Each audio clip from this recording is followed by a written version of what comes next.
Good morning. আজি ওলালোঁ, এতিয়া মই বাছত উঠিলোঁ, যাই আছোঁ এতিয়া সৰ্থেবাৰীলৈকে।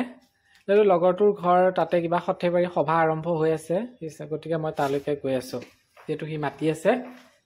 আৰু মই সৰ্থেবাৰী গৈ পালোঁ। তাৰপিছত যিহেতু তাহাঁতৰ ঘৰৰ ওচৰতে হয়, আমি খোজকাঢ়িয়ে গ'লোঁ তাতে মন্দিৰলৈকে।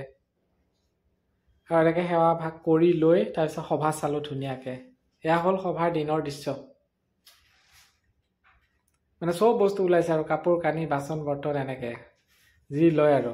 তাৰপিছত আমি এনেকৈ হোটেলতে খাই ল'লোঁ, ৰাতিপুৱাৰ সময় যিহেতু।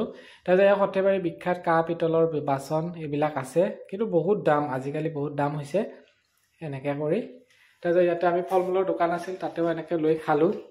এয়া হ'ল ৰাতিৰ দৃশ্য। আকৌ ৰাতি আমি ফুৰিবলৈ গ'লোঁ, চালোঁ। দেখিছেনে মানুহৰ কিমান ভিৰ, একদম বিৰি দি বাট নোপোৱা হৈছে। আৰু এনেদৰে সভা চাই দিনটো ভালে ভালে পাৰ কৰিলোঁ।